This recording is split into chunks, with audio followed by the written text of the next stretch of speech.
ఈ అవకాశం ఇచ్చిన తండ్రి అయిన దేవునికి కుమారుడైన యేసుక్రీస్తు వారి ద్వారా వందనాలు తెలియజేస్తున్నాం. అలాగే ఇక్కడికి వచ్చినటువంటి మీ అందరికీ కూడా ప్రభువైన యేసుక్రీస్తు వారి నామంలో వందనాలు తెలియజేస్తున్నాం. ప్రియమైన దేవుని వారలారా, దేవుడిచ్చిన ఈ చక్కనటువంటి సదవకాశాన్ని మనమందరము సద్వినియోగం చేసుకున్నాం. మనుషులుగా బ్రతుకుతున్నటువంటి ఈ అందమైన ప్రపంచంలో మనుషులు వెతికి ఒకే ఒక శక్తి దేవుడు. మనుషులు వెతుకుతున్న ప్రతి వస్తువుల గురించి మనిషి సాధించాలనుకున్నాడు, సాధించడానికి ప్రయత్నించాడు, కొన్నిటిని సాధించాడు. తనకు తెలిసింది ప్రపంచానికి చెప్పాడు, తెలియని దానికోసం ఇప్పటికే ప్రయత్నం చేస్తూనే ఉన్నాడు. అన్నిటి గురించి విశ్వ ప్రయత్నం చేసిన మనిషి ఒక్క దేవుడి గురించే సరైనటువంటి ప్రయత్నం చేయలేకపోయాడు. మిడిమిడి జ్ఞానంతో దేవుణ్ణి అర్థం చేసుకున్న వారు కొందరైతే, నేను విశ్వసించి నమ్మిన దేవుడే కరెక్ట్ అని ముందుగా వాదించేవారు కొందరు. దేవుని గురించి సమాజానికి చెప్పేటప్పుడు చెప్పేవాడిలో స్పష్టమైనటువంటి అవగాహన ఉండాలి. ప్రియమైన దేవుని వల్ల మనం గమనిస్తే దేవుడు ఒక్కడే అని ఈ ప్రపంచం నమ్ముతుంది. మీరు గమనిస్తే ఈ మధ్యన ఎక్కువగా దాన్ని తెర మీద తీసుకొస్తున్నారు. దేవుడు ఒక్కడేనండి, దేవుడు ఒక్కడేనండి. ఒకవేళ క్రీస్తుని నమ్ముకున్నవాడు అనుకోండి, ఇంకొక ఆయన వచ్చి దేవుడు ఒక్కడే కదండి అన్నాడు. ఈయనైతే ఇంకొక వచ్చాడు, దేవుడు ఒక్కడే కదండి. ఎవరా ఒక్కడు అంటే మళ్ళీ నేను నమ్ముకున్నవాడిని చెప్తున్నారు, ఆ ఒక్కడో అతనేనండి. కానీ ఈ మధ్యన ఈ లోకంలో నమ్ముతున్న వారు ఎవ్వరూ కాదట, ఆ ఒక్కడైన దేవుడు. లేటెస్ట్గా కొన్ని శాఖలన్నీ కలిపి ఆత్మే దేవుడు అనేటువంటి ఒక దాన్ని తీసుకొచ్చారు తెర మీద. మీరు ఏమంటున్నారంటే ఒక్కడే దేవుడు. ఇప్పుడు నమ్ముతున్న ప్రజలు నమ్ముతున్న ఏ దేవుడు దేవుడు కాదు, కానీ ఒక దేవుడు ఉన్నాడండి. ఎవరైనా మాకు కూడా తెలియదు. మీకు తెలియనప్పుడు ఇంకెందుకు మాతో చెప్పడం? దాన్నే అజ్ఞానం అన్నారు. ఈ ప్రపంచంలో దేవుడు నమ్ముకున్న ఎక్కువ శాతం మంది అజ్ఞానులు ఉన్నారంటే మీరు నమ్ముతారా? ఎలా ఉన్నారు? నేను కొన్ని వాక్యాలు చూపిస్తాను. ఎలాంటి, అందుకే చీకటి లోకానికి వెలుగెవరు అనేటువంటి టైటిల్ పెట్టాం. చీకటి లోకానికి వెలుగెవరు? దేవుడు ఈ సృష్టిని చేసేటప్పుడు ఈ లోకంలో వెలుగు లేదు. దేవుడు సృష్టికర్త, భగవంతుడు ఈ అందమైన ప్రపంచాన్ని సృష్టించాలనుకున్నప్పుడు ఈ లోకంలో వెలుగు లేదు. ప్రియమైన వాళ్ళ ప్రప్రథమంగా దేవుడు వెలుగు కలుగుగాక వెలుగును కలిగించాడు. ఎందుకంటే వెలుగులో ప్రతిదీ స్పష్టంగా కనబడుతుంది, ప్రతి దాని గురించి సరైన అవగాహన వస్తుంది. అందుకే ఏ పని చెయ్యాలన్నా, మరి ఇంట్లోకి వెళ్ళి ఏదైనా చేయాలనుకున్నప్పుడు ముందు లైట్ వేసుకుంటూ అంటారు. వెలుగులోనే ఏదైనా, ఇక్కడ లైట్లైనా ఆరిపోతే మన చీకట్లో ఏమీ చేయలేం, వెలుగున్నాను. దేవుడు మొట్టమొదటిగా వెలుగుని కలిగించాడు అని ఉంది. కొరింథీయులకు రాసిన 2వ పత్రిక 4వ అధ్యాయము 5-6 వచనాలు చూద్దాం. ప్రియమైన వాళ్ళ, అంధకారములో నుండి వెలుగు కలుగుగాక అన్న చూడండి. అంధకారములో నుండి వెలుగు ప్రకాశించునుగాక అని పలికిన దేవుడే. అంధకారములో నుండి వెలుగు ప్రకాశించాలి. జాగ్రత్త వినాలి. ఈ వెలుగు ఎప్పుడైతే లేదో మనిషికి దేనిని గురించి కూడా స్పష్టమైనటువంటి జ్ఞానం ఉండదు, అవగాహన ఉండదు, దేని గురించి సరిగ్గా తెలుసుకోలేడు. ఎందుకంటే ప్రతి దాన్ని స్పష్టపరిచి ప్రత్యక్షపరిచేది వెలిగే. ఆ వెలుగు లేనిదే మనిషి ఏమీ చేయలేడు. ఎఫెసీ పత్రికలో చెప్తాడు ఆ మాట. 5వ అధ్యాయం 13వ వచనం, సమస్తమును ఖండింపబడి వెలుగు చేత ప్రత్యక్షపరచబడును. సమస్తమును ఖండింపబడి వెలుగు చేత ప్రత్యక్షపరచబడును. ప్రత్యక్షపరిచినది ఏదో అది వెలుగే కదా అన్నాడు. అవును. అయితే ఆ వెలుగు ఈ లోకానికి అవసరమా? మరలా ఈ లోకానికి అంధకారం ఏమన్నా అలుముకుందా? మనిషి సాఫ్ట్వేర్లో ముందుకు పోతున్నాడు, టెక్నాలజీలో ముందుకు వెళ్ళిపోతున్నాడు. అన్ని రంగాల్లో మనిషి మేధావిని అనిపించుకుంటున్నాడు. అంతరిక్షంలోకి వెళ్ళి అతను ఒక పెద్ద మేధావిని అనిపించుకున్నాడు. భూగర్భంలో పరిశోధన చేసి ఈ భూమి మీద ఉన్న వాటన్నిటిని పరిశోధన చేసి తాను ఏదో గొప్పవాడిని అనుకుంటున్నాడు. చావుతో తను ఎందుకు పనికిరాని వాడిని నిరూపిస్తున్నాడు. ఈ లోకంలో అన్నిటినీ కనిపెట్టి ప్రపంచానికి పరిచయం చేసి బ్రతికినంత కాలం టై పెట్టి కోటేసి దాని గురించి వివరించేటప్పుడు తను ఏదో గొప్పవాడని చూపిస్తున్నాడు.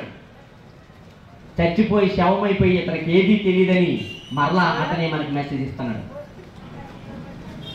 లోకానికి తెలియనటువంటి అంధకారమైనటువంటి లోకంలో ఏంటి మనిషిని పట్టుకున్న అంధకారం? దానిని మనం చూస్తే అది క్రీస్తును నమ్ముకున్న వారా లేదంటే ఇతరత్రులా? ఎవరికి అంధకారం ఉందో, అసలు అంధకారం అంటే ఏంటి? ఈ చీకటిలో మనిషి ఎలా బ్రతుకుతున్నాడు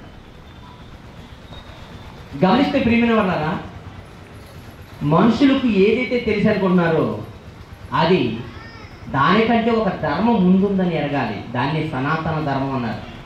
సనాతన ధర్మం అంటే మనుషులు పెట్టుకున్న ఆచారాలు కాదు. ప్రకృతి మనకంటే ముందుంది. ప్రకృతి తర్వాతే మనం పుట్టాం. ఆ ప్రకృతి ఏ ధర్మాన్ని అయితే పాటిస్తుందో అదే సనాతన ధర్మం, అంటే పురాతన ధర్మం. మనుషులు అన్నారు నేను ఏదైతే చెప్పానో అదే ధర్మం అంటున్నారు.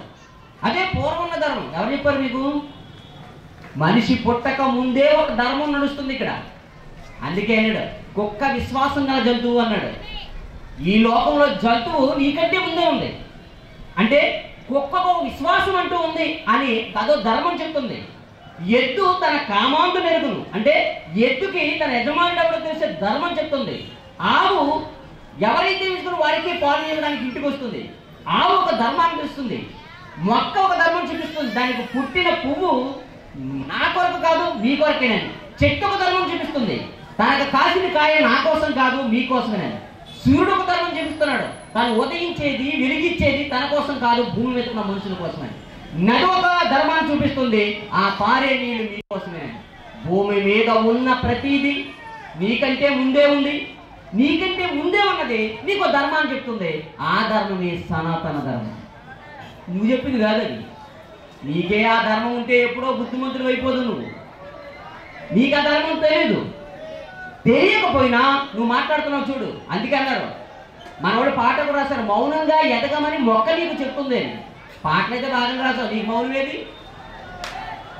మీరు గమనించండి. మొక్క అంటే చెప్తుందంట. అవును, ఇంటి ముందుకు వచ్చి నువ్వు ఇంటి ముందు వేసుకున్న కొబ్బరి చెట్టు తులసి చెట్టు చెప్తున్నాయి మౌనంగా ఎదగమ్మని. గయ్యాడు కంపైన భార్యతో చెప్తుంది మౌనంగా ఉండాలని చెట్టు. నోరేసి పడిపోతున్న భర్తకు చెప్తుంది మరి కొబ్బరి చెట్టు మౌనంగా ఉండమని చెప్పారు. ఈ భూమి మీద ఉన్న ప్రతిదీ దానికి భాష లేదు, మాట లేదు, అయినప్పటికీ తన ఒక ధర్మాన్ని చెప్తుంది. అది క్రియ పని. ఆ పని మనకు ఒక దాన్ని నేర్పుతుందని మనకు అర్థమైనప్పుడు అదే పూర్వకాలం నుండి వస్తున్నటువంటి ధర్మం. మర్చిపోకూడదు మీరు. ఆ ధర్మాన్ని అనుసరించినప్పుడు మనకి ఎవరో ఒక ధర్మం వైపుకు నడిపించడానికి ఈ భూమి మీద ఉన్న మనుషులకు బుద్ధి చెప్పడానికి వస్తాడు. ఆ వచ్చిన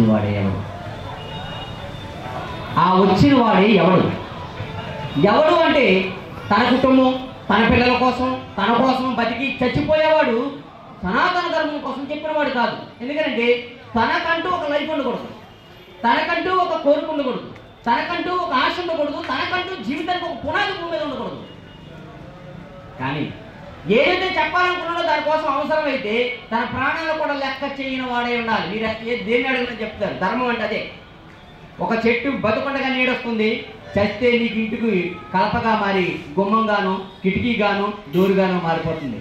బతుకుండగా సేవ చేసింది, చచ్చి సేవ చేస్తుంది. అదే ఒక చెట్టుకున్న ధర్మం. ఒక పువ్వుగా పరిమళిస్తూ నీ జడలో నీ ఆనందపడుతుంది, లేదా నలిగిపోయి పెర్ఫ్యూమ్ లాగా చెట్టులా నిన్నే పట్టుకుని వేలాడుతుంది. అనేక మందిని నిన్ను ఆకర్షిస్తుంది. పువ్వు కనబడకపోయినా మల్లెపూల వాసన నీ దగ్గర వస్తూనే ఉంటుంది. అలా వస్తుంది అంటే ఇతని దగ్గర మల్లెపూలు అంటే చెవిలో పెట్టుకున్నాడో తలలో పెట్టుకున్నాడు అంటే కాదు, తన ఒంటి మీద ఉంది. కానీ మల్లెపూలు కనబడటం లేదే. ఒక పువ్వు నలిగినా తన ధర్మం వదలలేదు. భౌతిక రూపంలో ఉన్నప్పుడు దాని పరిమాణాలను వెదజల్లింది. వాయు రూపంలోకి మారిపోయినా తన పరిమాణాలను వెదజల్లుతూనే ఉంది. అది ధర్మం అంటే. చచ్చినా బ్రతికినా తనకంటూ ఒక ధర్మం ఉందని నిరూపించేదే సున్నతనతరం. మీరు గమనించండి, ఒక పశువు చచ్చిపోయిన తన చర్మం చేత కొన్ని వాయిద్యాల ద్వారా కొన్ని సౌండ్స్ ఇస్తూ నేను బ్రతికే ఉన్నాను అని అనిపిస్తుంది. ఎంత అద్భుతం! ఈ లోకంలో రాలిన ఆకైన భూమికి సారాన్ని కలిగిస్తుంది. రాలిన ఆకైన భూమికి సారాన్ని కలిగిస్తుంది. 60-70 సంవత్సరాలు బ్రతుకుతున్నా నీకు ధర్మం ఉందని చెప్పుకుంటూ ఎందుకు పనికొస్తున్నారు మీరు? ఈ ప్రమాదం ఎందుకు పనికొస్తుంది చెప్పండి? ఆవు వేసే వ్యర్థం కూడా పొలానికి ఎరువుగా మారి ఆ పొలానికి సారాన్ని కలిగిస్తుంది. అందుకే పశువుల యొక్క వ్యర్థాన్ని తీసుకెళ్లి పొలంలో వేసుకుంటున్నామే. ఒక పశువు విడిచిన వ్యర్థమే సారాన్ని కలిగించినప్పుడు పశువు కంటే, జంతువు కంటే, పక్షి కంటే ఎన్నో రెట్లు గొప్పవాడైన మనిషి ఈ లోకానికి ఎలాంటి సారాన్ని కలిగిస్తున్నాడు? లేదు. నీ భక్తిని గొప్ప అని చెప్పుకుంటే కుదరదు. నాది పూర్వధర్మం అని చెప్పుకుంటే కుదరదు. లేదా యేసుని నమ్ముకుని నేను కుదరదు. ధర్మం దేనికైనా ధర్మం, దేనికైనా సూత్రం తప్పవా నీదే ధర్మమైన ఎవరికి అవసరం లేదు. నువ్వేదైతే చెప్తున్నావో నీ జీవితంలో అదే ఉండాలి. నీ జీవితంలో ఏదైతే ఉందో అదే ఎదుటి వాడికి మార్గదర్శనం కావాలి. మార్గదర్శనం కాని వాడికి ఏ భక్తి అయినా అది అనవసరమే. అందుకే ఈరోజు జంతువులు చెప్పుకున్నావు. ఆకాశ పక్షులను చూడండి. ఆస్ట్రేలియా దేశంలోని శీతాకాలం ఆ ప్రాంతంలో ఆహారం కప్పుబడిపోయిందని సుదూర ప్రాంతాల నుండి మన పక్కన ఉన్న పుణ్యక్షేత్రానికి వలస వచ్చి 3 నెలలు అక్కడే కాపురం ఉంది. 3 నెలల తర్వాత వారి దేశంలో ఆహారం కనబడుతుందని తెలిసినప్పుడు ఇక్కడ గూడు కట్టుకున్న పిల్లల కన్నా ఇంకెలాగే ఇక్కడ స్థిరపడిపోదాం. చాలా మంది ఉద్యోగాల్లో ఆయా ప్రాంతాలకు వెళ్ళి స్థిరపడిపోతుంటారు. మీరు ఏంటంటే నెగిటివ్ ప్లేస్ ఉంది, మరి రాజమండ్రి అండి. మరి ఇక్కడ ఉండిపోయారంటే ఇంక ఉద్యోగం ఇక్కడ ఉండి అందరి పిల్లల చదువులు ఉద్యోగాలు ఇక్కడే ఉన్నాయి. ఇంకా అక్కడ దాకా ఎందుకు ఇక్కడే స్థిరపడిపోయాను. నీ హిస్టరీ అది. కానీ పక్షాలు అనుకోవడం లేదు. మరలా 3 నెలల తర్వాత పిల్లలను తీసుకుని ఖండాలు దాటి, సముద్రాలు దాటి, హిమాలయాలు దాటి ప్రపంచంలో ఎక్కడైతే తన దేశం అయితే ఉందో తన స్వదేశం అక్కడికి వెళ్ళిపోతుంది. పక్షులను చూసి నేర్చుకోమన్నాం, మరి పక్షులు చూసి నేర్చుకోలేదు.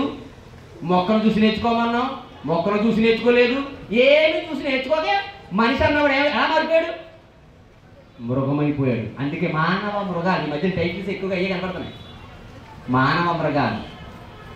ఇలాంటి పరిస్థితి సమాజంలో ఉంది అంటే ఏమైపోయింది ధర్మం? మొక్కకు ప్రతిరోజు స్పీచ్ చెప్తలేదు ఎవరు. మనం ప్రతి ఆదివారం ఊళ్ళో వింటున్నాం, అయినా మొక్కగడి ద్వారా బతుకుతాం. మీరు గమనించండి, ఈ లోకంలో ఎంతో మంది భక్తిని అనుసరిస్తున్నారు. కానీ ఎవరండి మొక్కను చూసి నేర్చుకో, దాన్ని చూసి నేర్చుకో, దీన్ని చూసి నేర్చుకో, మనుషుని చూసి నేర్చుకొని ఎవరు అనడం లేదే.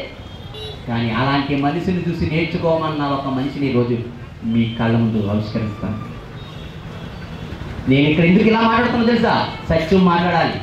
ఏదో బాప్తిసం తీసేసుకున్నానండి, ఎవరో క్రీస్తు అంటూ ఉన్నాడంటే ఎవరో తీసుకుంటున్నా ఆయన చాలా గొప్ప బాప్తిసం తీసేసుకుని ఎందుకు పనికిరాని బ్రతుకుతూ వాళ్ళకి మనకి తేడా లేకుండా బ్రతుకుతున్న కాలంలో ఒక అజ్ఞానం వెంటాడుతున్న మనిషిని. ఏంటి ఆ అజ్ఞానం? ఆ అజ్ఞానమే చీకటిగా మారి అజ్ఞాన అంధకారంలో మగ్గిపోతూ ఆ చీకటిలో వెలుగులో కనబడవలసిన దేవుడు చీకటి కమ్మేసింది. గమనించండి. అలాంటి అజ్ఞాన అంధకారంలో 2 మాటలు మీకు చూపిస్తాం. బైబిల్ ఎలాంటి అజ్ఞాన అంధకారంలో ఉన్నారు చూద్దాం. బైబిల్ చూద్దాం. యెషయా గ్రంథం 44వ అధ్యాయం 20వ వచనం. వాడు బూడిద తింటున్నాడు. ఏం తిన్నాడు? బూడిద అంటే ఏమీ లేదండి. చూడండి, అంతా జీతం మా నాశనం అయిపోతే బూడిద ఉంటుంది, బూడిద ఉంటుంది. వాడు ఏం తింటున్నాడు? ఎందుకు? వాడు బూడిదని తింటున్నాడు. వాడి మనస్సు మోసపోయింది. ఆ మనసు వాడిని తప్పు త్రోవన వాడిని తీసుకుని పోతుంది. ఇలా తీసుకెళ్ళిపోతున్నప్పుడు చనిపోయిన తర్వాత స్వర్గానికి వెళ్ళేలా తన ఆత్మను కాపాడుకోవట్లేదని, వాడు తన ఆత్మను రక్షించుకొనగలడని, నేను నమ్ముకున్నదంతా అబద్ధం, నా కుడి చేతిలో అబద్ధం ఉందని అనుకున్నట్టు కూడా బుద్ధి చెడిపోతున్నదండి. చూడండి, ఏంటి ఇంతంటి మెసేజ్ ప్రకృతి మనకి ఇస్తున్నప్పటికీ బ్రతికేంటో, ఎందుకు వచ్చామో, ఎందుకు పోతున్నామో అన్నిటికీ మొక్కలు, చెట్లు, పక్షులు, జంతువులు, నదులు, సముద్రాలు, సూర్యుడు, చంద్రుడు, నక్షత్రాలు, ప్రకృతి, ఈ పంచభూతాలు చెప్తున్నప్పటికీ ఇంకా అంత అజ్ఞానాంధకారం ఎందుకు? బుద్ధి ఎందుకు సరిపోవడం లేదు? అవును, మరి వచ్చి బతికే తిండి కోసం తినడానికి, తాగడానికి, తినడానికి టైం సరిపోవట్లేదు. చూస్తూనే ఉండే టీవీ నైన్, చూస్తూనే ఉండే జెమిని. క్రిస్మస్ స్పెషల్ అంటే కొత్త సినిమాలు, క్రిస్మస్కి కొత్త సినిమా స్పెషల్. సినిమా ఏంటండి క్రిస్మస్కి? టీవీ కూడా గుర్తుందా లేదా? యేసు శిలువ మీద చనిపోయాడు. చనిపోయిన వైరాగ్యం గడికి ఏంటి స్పెషల్? ఇంట్లో చచ్చిపోయాడు. కొత్త సినిమా వచ్చింది, వస్తామని అనండి కొడుకు చెట్టు మీద కూడా అమ్మ గుర్ర మీద మెట్టు మీద తుంగరపడం మీద మళ్ళీ కనపడి దినమైతే కనపడి కొడుకు. ఎందుకనంటే తండ్రి చచ్చిపోయి ఇంట్లో తల్లి ఏడుతుంటే, అమ్మ కొత్త సినిమా వచ్చింది, ఫస్ట్ టైం మా ఫేవరెట్ సినిమా వెళ్ళమంటావా అంటే ఎలా ఉంటుంది? తండ్రి చచ్చిపోయాడు, పొద్దున ఈ కుటుంబాన్ని ఎలా ఆదుకోవాలి, ఈ కుటుంబాన్ని ఎలా ముందుకు ఈడ్చాలి ఏంటి అని ఆలోచించడం మనసు. కొత్త సినిమా వచ్చిందంటారా అని వైరాగ్యం ఉండదు. కుటుంబానికి సంతోషించే సమయం అంటారా అది? మీరు గమనించండి. యేసుక్రీస్తు వారి లోకానికి వచ్చి తన ప్రాణం పెట్టి చచ్చిపోతే అలాంటి క్రిస్మస్ స్పెషల్ ఏంటంటే కొత్త సినిమా అంట. గుర్తు లేదండి వాడు. మనవాళ్ళు ఏమో ఇక ప్రార్థన కూడా కొత్త సినిమా దగ్గర ఉంటారు. ఇలా ప్రతి పండగకి కొత్త సినిమాలు వేసేస్తుంటే, కొత్త సినిమాలని, కొత్త సీరియళ్ళని ఏం చేస్తంటే బయట భర్త ఏమో కొత్త బ్రాండ్ల కోసం తిరుగుతాడు, బారి కోసం బాగుంది. ఈవిడ సినిమాలో ఊగుతుంటే అతను మందేసి ఊగుతూ ఉంటాడు. పిల్లలు సెల్ ఫోన్లో పెట్టుకునేమో ఆ అమ్మాయిలతో మాట్లాడటం, ఆ అబ్బాయిలతో మాట్లాడటం, ఏడిపించుకుంటారు. ఎవరి పండగ కాదు ఇది. నా సమాజాన్ని నేర్పాల్సిన భక్తి. అందుకే ఎన్ని భక్తి కార్యక్రమాలు జరుగుతున్నా సమాజంలో పాపం పెరిగిపోతుంది. ప్రధానమైన కారణం ఏంటంటే నీ భక్తి క్వాలిటీ లేదు కనుకనే నీ పిల్లవాడు ఇంకా ఊరి మీద తిరుగుతూ ఉన్నాడు. నీ కూతురు ఇంకా అలాగే తయారైపోయింది. నీ భర్త మందు మానలేదు, నీ ఆవిడ టీవీ సీరియల్ మానలేదు. ఇలా ఎందుకు అయిపోతున్నారో తెలుస్తా? భక్తిలో సరైనటువంటి క్రమం పాటించకపోతే ఆడు బూడిద తింటున్నాడట. బూడిద తింటే క్రమం ఏంటో నాకు అర్థమవుతుంది. అది భక్తే. ఇంకోటి ఏంటట, వాడి మనసు మోసపోయింది ఆల్రెడీ. కానీ మోసపోయింది, ఆ మోసపోయిన మనసు నన్ను తప్పుత్రావును పోలిచి నా ఆత్మకు మోక్షం రాకుండా చేసేస్తుందని తెలుసు కూడా బుద్ధి సరిపోవట్లేదంటే ఇంకెవరు మారుతారు అలాంటి వాడిని చెప్పండి. ఒకవేళ మాత్రం అలాంటి వచ్చాడు, అదిగో మత ప్రచారం చేసేస్తామని ఇదోటి. ఏమండి, లెగలేనివాడు వ్యవసాయం ఎందుకున్నాడు అన్నట్టు ఎవడు. వాస్తవానికి వీడు దొంగలేడు, దున్నేవాడు దొంగలేవాడు. నాగమూలేడు కానీ వ్యవసాయం చేసేస్తాడు. ఇలాంటి వారందరూ పనికిమాలు అందరూ బయలుదేరి వాస్తవానికి మన దేశం ఎప్పుడో చాలా సినిమాలు చేస్తున్నారండి. ప్రపంచ దేశాల్లో ముందుండాలి. ఎందుకు ముందుండిపోయింది? అజ్ఞానం, మూఢత్వం. గమనించండి ప్రియమైన వాళ్ళు. అందుకే మరో మాట చూపిస్తాను మీకు, చూడండి. ఓషియా గ్రంథము 7వ అధ్యాయము 9వ వచనం. ఓషియా గ్రంథంలో మంచి మాట రాశాడు. యజ్ఞ అంధకారంలో మునిగిపోతున్నటువంటి వారి కోసం ఒక మంచి మాట. 7వ అధ్యాయము 9వ వచనం. 7వ అధ్యాయము 9వ వచనం. అన్యులు అతని బలమును మింగివేసినను అది అతనికి తెలియట్లేదు. తన తల మీద నెరసని వెంట్రుకలు కనబడుతున్నానో అది అతనికి తెలియలేదు. నెత్తి మీద తల్లికి వస్తున్నాగా తెలుస్తలేదా? అంత అజ్ఞానం ఏంటండి? నెత్తి మీద అది ఉదాహరణగా చెప్పాడండి. అజ్ఞానులు తన బలాన్ని మింగేస్తారన్నా తెలియడం లేదు. పోని వదిలేదు. నెత్తి మీద తల్లింటి మొత్తం కూడా తెలుస్తలేదు. చావు దగ్గరిపోతున్నాం. వాస్తవానికి ప్రపంచం అంధకారంలోకి వెళ్ళిపోతూ అంధకారం అనే చీకట్లోకి వెళ్ళిపోతున్నప్పుడు ఎవరు ఈ అంధకారం అనే చీకటిలో వెలుగు ప్రసరింపచేసేది? అందుకే ఆ మంచి మాట రాశారు. ఎలాంటి మనసు వచ్చేసిందో సమాజానికి చూడండి ఒకసారి. ఎఫెసీ పత్రిక 4వ అధ్యాయము 18వ వచనం. ఎఫెసీ పత్రిక 4వ అధ్యాయము 18. తొందరగా నాతో రావాలి. ఏ మనసు? అంధకారమైన మనసు, అంటే చీకటి మనసు అనమాట. దేని గురించి స్పష్టంగా తెలియదు. అటు భార్యతో ఎలా ఉండాలో తెలియదు, ఇటు భర్తతో ఎలా ఉండాలో తెలియదు, పిల్లల్ని ఎలా పెంచాలో తెలియదు, సమాజంలో ఎలా బ్రతకాలో తెలియదు, పక్క వాళ్ళని ఎలా ప్రేమించాలో తెలియదు, దేవుని ఎలా ఆరాధించాలో కూడా తెలియదు. ఇదే అంధకారమైన మనసు. ఇది టోటల్గా 190% మందికి ఉంది. కానీ అందరూ భక్తులే. మరి ఎవరంటే ఎవరు కోపరాజండి? మామూలు భక్తులు కాదు, పరమ భక్తులు. ఒక్కొక్కరు ఒక వేషంతో చూపించేస్తున్నారు లోకంలో. మీరు మీ భక్తిని చూపించవలసింది. వారైతే అంధకారమైన మనసు గలవారై తమ హృదయపు కఠినత్వం. మంచి చెప్తున్నా వినరు. మాకు తెలుసులే, మాకు తెలియదు చెప్తావు. నేను అప్పుడప్పుడు మెసేజ్ ఇస్తాను, దారండి లోడు లోయ చెప్పావు. కానీ మాకు తెలియదు ఏంటి తెలుసు. నీకే తెలిసి అయితే ఇప్పటికప్పుడే ప్రపంచాన్ని మార్చడంలో నువ్వంటూ కంకణం కట్టుకునేవాడు. అలా ఖాళీగా తిరగ ఒట్టి చేతి తీసుకుంది. ఎల్లవయ మా తెలియదైతే చెప్పారా మీరు అంత దొంగలే అని. మేము దొంగలే, నువ్వు గది దొంగలు. మేము మోసగాడినే, నువ్వు మోసగాడు. నేను చెప్పడానికి వచ్చాను తప్పో ఒప్పో, నువ్వు అది కూడా చెప్పలేదు కదా. నేను తప్పో ఒప్పో చెప్పడానికి ధైర్యంగా వెతికిక్కాను, నువ్వు అది కూడా చెప్పడం చెప్పవలే. ఏంటి చెప్పు, నువ్వు చెప్పొచ్చు. మైకెట్గా దాన్ని చెంపలు కట్టేసి చెంపలు జారిపోతుంది మైకు. కింద ఉన్నప్పుడు కబుర్లు చెప్పడం కాదు, దేవుని గురించి చెప్పడంలో గట్స్ ఉండాలి. ఈ లోకానికి నేను ఏదో నమ్మిస్తున్నానండి, దాన్ని వెళ్ళిపోతానండి అని చెప్తే కుదరదు. ఈ సమాజం ఎలా మారిపోతుందో తెలుసా? దేవుణ్ణి ఎరగని తరం పడుతుందట. దేవుణ్ణి ఎరగని తరం.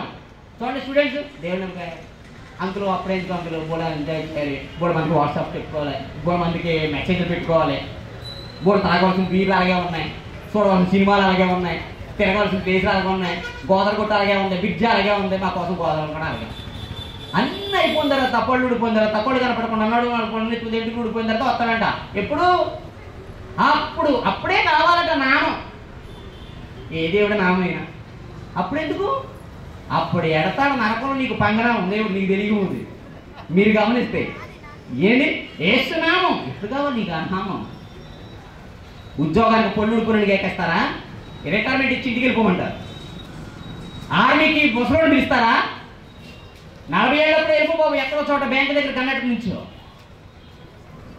18 ఏళ్ళ నుంచే ఉద్యోగానికి అర్హులు రండి. ఎందుకంటే వాడే యాక్టివ్గా పనిచేయగలడు, కొన్ని బాగా కనబడతాయి, ఫైల్ బాగా చూడగలడు, చక్కగా దిద్దగలడు, ఎక్కడికైనా పని చేయగలడు. అలాంటి వాళ్ళు ఉద్యోగం తీసుకుంటారు. దేవుడి కోసం చెప్పేవాడు కూడా అలాంటి వాడు ఉంటాడు. కానీ ఈ రోజు చూడండి చాలా మంది రిటైర్ అయిపోతుంది, అంతా అయిపోతుంది. ఏమాత్రమైనా సరే ఇప్పుడు నేను మహాభక్తులు అయిపోయింది. ఏం చేయమంటారు? ఉత్సవం చేయమంటారా? క్రిస్మస్ చేయమంటారా? అది చేయమంటారా? ఇది ఇప్పుడు ఏం చేస్తావు? ఇప్పుడు ఏం చేస్తావు? ఎంతో డబ్బు సంపాదించుకున్నావు, ఏం చేయాలి తెలియక ఇలాంటి కార్యక్రమాలన్నీ చేసుకుంటూ పోతుంటే ఈ లోకానికి చెప్పవలసిన ఏ మాట చెప్తే ఈ కఠినమైన మనసు కలుగుతుంది. మీరు గమనించండి, నెయ్యి సున్నితమైనదే కానీ వేడి తాగందే కరగదు. నెయ్యి వెన్న సున్నితమైనదే, హాని చేయనిదే, మంచిదే, ఆరోగ్యాన్ని కలిగించేదే. కాకపోతే నువ్వు మామూలుగా ఏం చేసినా కరగదండి, వేడి చెయ్యాలంతే. వేడి చేసినా ఆ సున్నితమైనది కరిగి మరింత సున్నితంగా మారుతుంది అది. అలాగే నీ హృదయం సున్నితమైంది కాబట్టి కఠిన మారిపోయింది. వేడి సెగలాంటి నాలంటి తగిలితే తప్ప అది కరగదు. కరిగించాలి. ఇప్పుడు కరిగిస్తాను గుర్తుడు గారు అక్కడ రాస్తున్నాడు, వారైతే అంధకారమైన మనసు గలవారై తమ హృదయమునకు కలిగిన కాఠిన్యం వలన తమలోనున్న అజ్ఞానం, అదే అంధకారం, తమలోనున్న అజ్ఞానం. ఆ అజ్ఞానం ముదిరిపోతే అంధకారం, ఆ అంధకారం ముదిరిపోతే చావే. వారిలో ఉన్న అజ్ఞానం చేత దేవుని వలన కలుగు జీవముల నుండి వేరుపరచబడిపోతున్నారు. దేవుని నుంచి వేరుపడిపోతున్నారు, దేవుని నుండి వేరైపోతున్నారా? నీలో ఉన్న ఆత్మ ఎవరిది అనుకుంటున్నావు? దేవునిదే. మరి మీలో ఉన్న ఆత్మ దేవునిదైతే, ఆ దేవునికి మీ పిల్లలైతే, ఆ దేవుడు మీకు కన్న తండ్రి అయితే, మీ సుఖం కోసమే ఈ సృష్టిని కలిగిస్తే ఈ సృష్టిని అనుభవించడంలో దేవుడు వేరైపోతారా? రెక్కలు వచ్చిన తర్వాత కన్న తల్లిదండ్రులు విడిచిపెట్టి వెళ్ళిపోయిన వాడలా? మొక్క కోసం చెట్టు కోసం తెలుసుకుంటేనే తెలివైన వాడవా? భూమిని 2 సార్లు తిరిగి వచ్చావు, సున్నిత తెలియదు, నేను గొప్పది అనుకోండి, మళ్ళీ కనపడిందా? భూమికి ఆకర్షణ శక్తి ఉందన్నాడు ఐన్స్టీన్. ఆ ఆకర్షణ లోనైపోయి మట్టిలో గెలిపోయాడు, మళ్ళీ కనపడలేదు. నక్షత్రాలు కదులుతాయి, తిరుగుతాయి, ఉనికి అని చెప్పాడు హెడ్మండ్ హేలీ.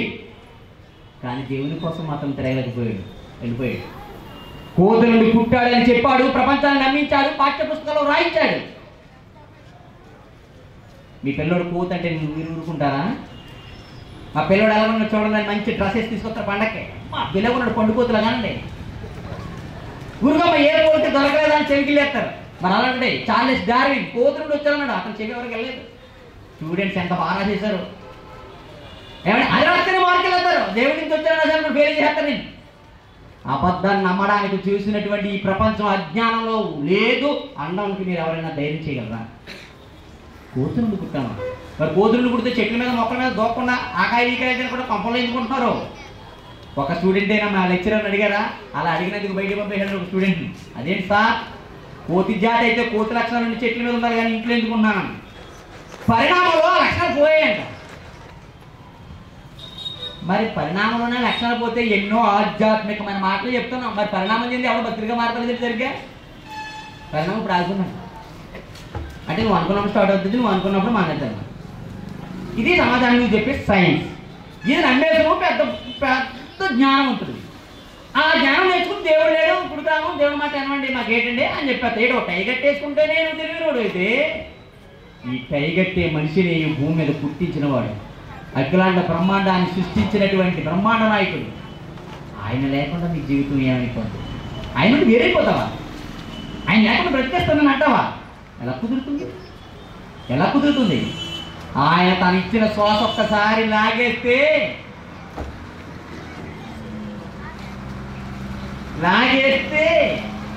మార్చి బాక్సులు వెళ్ళిపోతాం మనం తెలుసు. కానీ ఆయన ఎందుకు మనల్ని ఊర్చుకుంటున్నాడో అర్థం చేసుకో. అదే రాస్తున్నాడు అక్కడ. దేవుని వలన కలుగు జీవముల నుండి వేరుపరచబడిన వారే తమ మనసునకు కలిగిన వ్యర్థం, మనస్సుకు వ్యర్థం. కరెక్ట్గా 10th క్లాస్ దాకా వచ్చేటప్పటికి పిల్లవాడ మనసు డైవర్ట్ అవుతుంటుంది. చూసారు లేదు మీరు జాగ్రత్తగా. అక్కడ దాకా ఫస్ట్ వస్తాడు. 10వ తరగతి వచ్చిన తల 4 సార్లు వేస్తుంటాడు. ఏంటో మారిపోతున్నాడు. పౌడర్ 4 సార్లు వేస్తాడు. అప్పుడే పేరుని రేటు పేరుని హ్యాండ్సమ్ అంట. హాయ్ హ్యాండ్సమ్ హాయ్ హ్యాండ్సమ్ వేస్తాడు 100 సార్లు. ఈ మధ్యన చిన్న అర్థాలు జేబులో దువ్వాని ఈడు ఎలా మారిపోయాడు. వీడి మారిపోలేదు, ఎవడో మార్చేస్తున్నాడు, డైవర్ట్ చేసేస్తున్నాడు మనసుని. అలా మార్చేస్తున్నాడు. అప్పుడు దాకా బచ్చలాట ఆడుకున్నా కోడికలు ఆడుకున్నా ఎవరైనా చూసేవాడు కాదు. ఏంటో గాలి వేసేవాడు చూసాడు కదా. వెళ్ళిపోతా బండి మీద వెళ్తే తిరిగి పడిపోతున్నాడు. సైకిల్ మీద వెళ్తే దానికి వెళ్ళిపోతున్నాడు. ఎక్కడ చూస్తున్నాడు? 10th క్లాస్ దాకా బాగా వచ్చినాడు. ఎందుకంటే 4 ఎంటుకలు గడ్డ మీద వచ్చాయి, మూతి మీద గొర్రెకొచ్చిన 4 ఎంటుకలు వచ్చాయి అంతే. రాయలసీమ కానీ ఇప్పుడట మీసాల మీద ఇది అజ్ఞానం ఎంత క్లియర్గా రాసిందో చూడండి బైబిల్లో మనసును గురించి. బాగా చదువుతున్నాడు చూడండి. మనసుకు కలిగిన వ్యర్థత అనుసరించి నడుస్తున్నారు. దేవుడు ఒక ధర్మాన్ని పెట్టాడు కదా. ఆ ధర్మం నీ తల్లిదండ్రులు చెప్పలేదా? నీకు నీ కాలేజీలో లెక్చరర్ చెప్పలేదా? స్కూల్లో నీ ఉపాధ్యాయుడు చెప్పలేదా? చెప్పరు. ఎందుకంటే వాళ్ళకి అంత వాళ్ళ ఇంగ్లీష్ 4 మొక్కలు వస్తే భూమి మీద ఉండదు. ఏదో పరభాష వస్తే మనకి పెద్ద గొప్ప. అందుకోసం నేను విరోధను. అదేనా గర్వం నేను ఇంతవరకు తీసుకొచ్చి అజ్ఞానంలో అసలు సత్యాన్ని తెలుసుకోకుండా చావుకు వెళ్ళిపోయేదాకా మన బ్రతుకునేలా నడిపిస్తుంది ఎవరు? విద్యా సంస్థలా, ఆధ్యాత్మిక గురువులా, లేదా నీ మనసేనా? ఫస్ట్ టైం నీ మనసే. ఈ మనసు బాగలేదు, చెడిపోయింది. ఇలా అంధకారములో మగ్గిపోతున్నటువంటి సమాజానికి, అజ్ఞాన అంధకారంలో వెలుగు కావాలి, వెలుగు కావాలి. యెషయా గ్రంథం చూద్దాం ప్రియమైన వాళ్ళారా. ఏమని రాయబడి ఉందో అక్కడ 60వ అధ్యాయం 1వ వచనం. ప్రవక్త యెషయా రాసిన గ్రంథం 60వ అధ్యాయం 1వ వచనం. నీకు వెలుగు వచ్చింది, లెమ్ము. వా, మంచి ప్రకటన వచ్చిందండి. అజ్ఞానంగా మగ్గిపోతున్న వాడికి ఏమన్నాడు? నీకే వచ్చింది. అదేంటి ఇప్పుడు సూర్యుని యొక్క వెలుగు ప్రపంచానికి ఉంటున్నప్పుడు, రాత్రి నెలటకు చంద్రుడు, పగలు నెలటకు సూర్యుడు ఉన్నప్పుడు, ఆ తర్వాత ఈ లోకం ఇంత వెలుగులు ఉన్నప్పుడు, ఇంత వెలుగుల మధ్య బతుకుతున్న నాకు మళ్ళా వెలుగు రావడం ఏంటి? అది మనసుకు. భూమి మీద వెలుగు ఉంది కానీ స్వర్గానికి చేర్చదు, స్వర్గానికి చేర్చదు. కానీ స్వర్గానికి తెచ్చి ఒక వెలుగు వచ్చింది. నీకు వెలుగు వచ్చింది, లేము తేజరిల్లు. యెహోవా మహిమ నీ మీద ఉదయిస్తుంది, యెహోవా మహిమ నీ మీద ఉదయిస్తుంది. చూడము, భూమిని చీకటి కమ్ముచున్నది, కటిక చీకటి జనములను కమ్ముచున్నది. యెహోవా నీ మీద ఉదయిస్తున్నాడు. మరలా ఆయన మహిమ నీ మీద కనబడుతుంది. లేగో, నిద్రించుచున్న నీవు మృతులలోంచి లే, ప్రకాశం అనేది వచ్చేసిందన్నాడు. ఏంటి ఆ ప్రకాశం? క్రీస్తు పుట్టాడని తెలుసుకుంటున్న క్రైస్తవులకి తెలుసా? తెలిస్తే ఈ క్రిస్మస్ మీటింగ్లు జరుపుకుంటారా? క్రిస్మస్ పెట్టుకోమని బైబిల్ చెప్పిందా అని అడుగుతున్న వారికి సమాధానం వీళ్ళ దగ్గర ఉందా? లేదు. అయితే ఏంటి? ఎంజాయ్. ఈ ప్రపంచంలో పండగల పేరున అందరూ చేస్తున్నా ఎంజాయ్. నేనేంటి చేయకూడదు? నువ్వు ఎంజాయ్ చేయడానికి రాలేదు. క్రీస్తు ఆజ్ఞ, క్రీస్తు ఏం చేశాడో అది చెయ్యడానికి నీకు అప్పకం. శిష్యుడు అంటే అదే లెక్క. నేను జీసస్ని ఫాలో అవుతున్నానంటే శిష్యుడు ఏం చేయాలి? గురువుని ఫాలో అవ్వాలి. గురువు ఏం చేశాడు? అందరి నిమిత్తం తన ప్రాణాన్ని పెట్టాడు. అందరికీ ఆధ్యాత్మికమైన మాటలు చెప్పాడు. చివరి వరకు, తుది శ్వాస వరకు సమాజం కోసం పాటుపడ్డాడు. మరి ఫాలోవర్ ఎలా ఉండాలి? అలా లేదేంటి మరి? అంటే ఎవరో బోధించే బోధ మార్చేశారన్నమాట.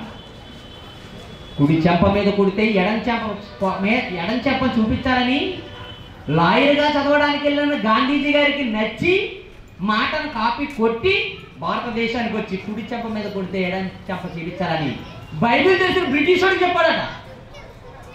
జాగ్రత్తగా వాళ్ళు బైబిల్ తెలిసిన బ్రిటిష్ వాడికి నువ్వు నన్ను కొడతానన్నా కదా, కొట్టే అన్నాడు. ఏంటి ఇతనికి ఇంత సహనం? ఎక్కడి నుంచి వచ్చింది?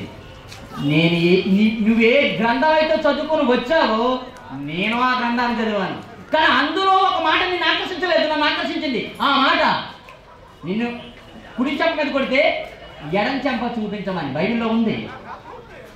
చూస్తారా? చదవండి ఆ మాట. గాంధీ గారికి ఎక్కడ దొరికిందో మత్తయి సువార్త తీసారండి, 5వ అధ్యాయం 39. నేను మీతో చెప్పినదేమనగా దుష్టుని ఎదిరింపక నిన్ను కుడి చెంప మీద కొట్టువాని వైపునకు ఎడమ చెంప కూడా. గాంధీజీ ముందా యేసు ముందా? గాంధీజీ ముందా యేసు ముందా? యేసే ముందు. అయితే గాంధీజీ చెప్పిన మాట ఎవరి మాట? యేసు మాట. యేసు మాట తీసుకుని గాంధీజీ చెబితే మన భారతదేశం మహాత్ముడు ఉంది, గాంధీ మార్గం అంది. చిన్నప్పుడు నేను ఈ రేడియో వింటున్నప్పుడు ఉదయాన్నే 7 గంటల వార్తలు కొప్పులు సుబ్బారావు గారు చదివేసిన తర్వాత ఆ తర్వాత గాంధీ మార్గం రఘుపతి రాజారాం ఏమండి పతిత పావన పిత అనేటువంటిది గాంధీ మార్గం అనేటువంటిది వచ్చింది. యేసు మాటలు చెప్పి మహాత్ముడైనటువంటి వాడి యొక్క మాట మార్గం అంట మన భారతదేశానికి. అదే మాటను చెప్పిన యేసును మాత్రం మతం అంట. యాక్సాప్ నీ అందగాను, యాక్సాప్ నీ అజ్ఞానానికి. అదే మాట చెప్పినవాడు, ఆ మాటకి జీవాన్ని పోసినవాడు, అసలు ప్రపంచానికి పరిచయం చేసినవాడు ఏసిని మార్గం అవ్వాలి కదా. అందుకే అన్నాడు, నువ్వెవరు అంటే నేను ఎందుకు వచ్చానంటే నేను ఈ లోకానికి మార్గాన్ని అన్నాడు. మతం అని ఆయన అనలేదు. ఈ మధ్యలో నమ్ముకున్న వాళ్ళు ఉంటారు, బాగా ఉత్సాహవంతులు ఉంటారండి, పాడు చేసేవాడు. వాళ్ళు చేసిన పని యేసుది మతం కాదు, మార్గం అని ఆయన చెప్పిపోయాడు. దీన్ని మార్గంగానే ఉంచండి అన్నాడు. కుదురుంటారు కదా, మతంగా మార్చారు. మతం ఎప్పుడు మారిందో తెలుసండి. ఆయనకి ఇలాంటి పండగలు చేయడం, సిలువ ముందు కొబ్బరికాయ కొట్టడం, అగరత్తులు పెట్టడం, కొవ్వొత్తులు పెట్టడం, డ్యాన్స్ వేస్తాం, ఇవన్నీ మతంలో ఉంటాయండి.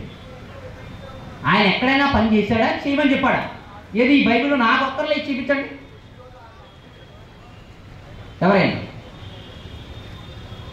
లేదు, మార్గంలో అవి ఉండవండి. మీరు గమనించండి, పాదయాత్రలో ఎక్కడైనా రాజశేఖర పండుగ చేసినాడండి? అలిసిపోయి మనసు పెట్టేసాడు కానీ గురుపుళ్ళు.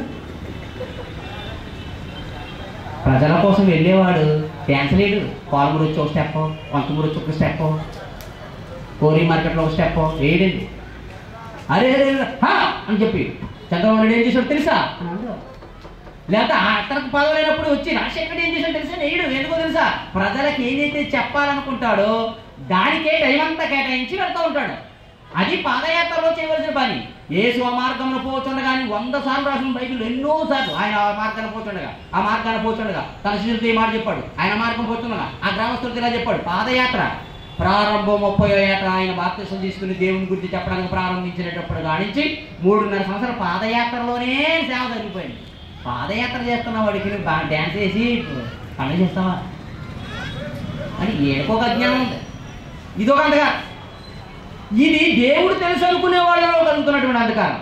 అందుకే వెలుగు వచ్చేసింది నీకు. లేమో పేజరిల్లు. కరెంట్ పోతే అందరు బయటకు వచ్చి కూర్చుంటారు. కరెంట్ రాగానే అందరు ఇంట్లోకి వెళ్ళిపోతారు. లేదా మంచం మీద పడిపోవడం కూడా, మా అక్కడ ఉన్నటువంటి అటు మీద పడిపోవడం కూడా, కింద పడిపోవడం కూడా ఏం కనపడదు.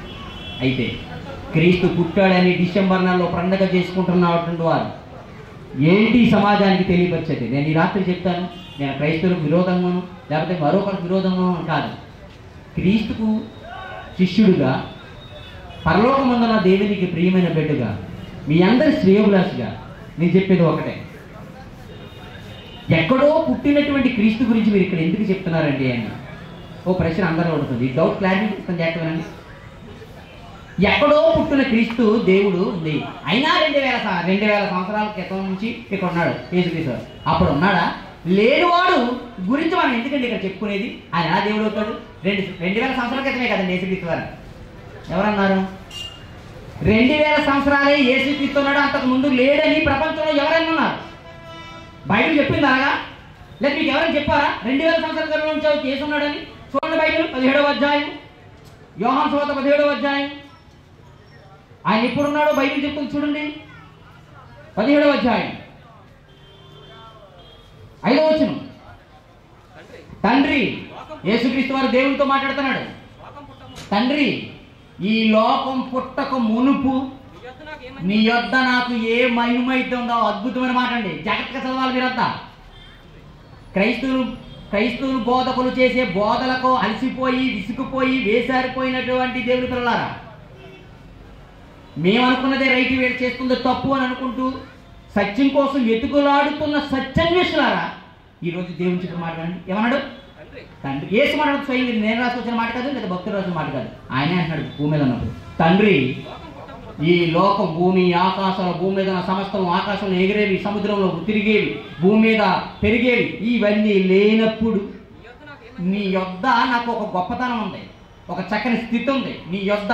ఎప్పుడు ఇది లేనప్పుడు నీ యొద్ద నాకు ఏ మహిమైతే ఉందో ఆ మహిమతో ఇప్పుడు నేను వచ్చేస్తున్నాను నీ దగ్గరికి, ఈ సిలువ మరణాన్ని ముగించుకుని.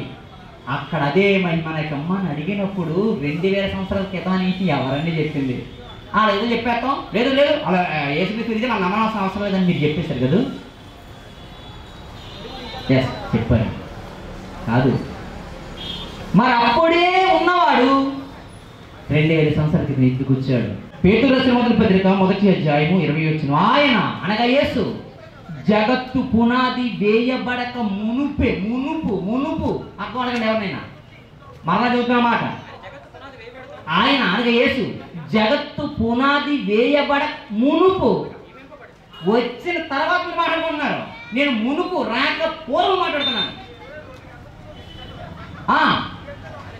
ఆయన జగత్తు పునాది వేయబడక మునుపు దేనికోసం నియమింపడ్డాడో తెలుసా? దేనికోసం నియమింపడ్డాడో తెలిస్తే ఆయన ఎందుకు వచ్చాడో తెలుస్తుంది. అంటే దేనికో ఒక పని కోసం నియమింపబడ్డాడు, ఆ పని చెయ్యడానికి జన్మ జరిగింది. ఇక్కడ పుట్టాడు శరీర రీతిగా, ఆత్మగా అక్కడ ఉన్నాడు, శరీరం పుట్టాడు. అయితే పరాయి దేశస్తుడు దేవుడు మనకు ఎందుకండి? మరి సెల్ ఫోన్ పరాయి దేశస్తుడు కనిపెట్టింది కదా, కంపెనీ పరాయి దేశం కదా. సోనీ ఏ దేశం? జపాన్. ఆనందంగా పెళ్ళిలోను ప్రతి దాంట్లోనూ తెగ భుజం మీద మోసేస్తున్నదండి. జపాన్ వాడిది సోనీ, శాంసంగ్, ఇలా చాలా కంపెనీలు ఉన్నాయి. ఇవన్నీ మీరు వేసుకున్న చాలా టీషర్ట్లు ఫారెన్ నుంచి వచ్చేవి, మీరు వాడుతున్న ప్రతి పరికరం ఇతర దేశాల నుంచి వచ్చేవి. ఇతర దేశాల నుంచి వచ్చిన వాడు, ఇతర దేశాల నుంచి వచ్చిన ఫార్మర్స్, థామస్ అల్వా ఎడిసన్ అనేటువంటి ఉన్నాడు, ఐన్స్టీన్ ఉన్నాడు. వీళ్ళందరూ ఎవరో మన దేశస్తులా? జాగ్రత్తగా వీళ్ళు మన దేశస్తులా? కానీ మనలాంటప్పుడు భూమికి ఆకర్షణ శక్తి ఉందన్న న్యూటన్ గారి యొక్క మాటలు ఎందుకు తీసుకుంది ప్రపంచం? పరదేశం వదిలేది. ఇలా ప్రపంచంలో ప్రతిదీ తీసుకున్నటువంటి వారు యేసును మాత్రం ఎందుకు తృణీకరించారు?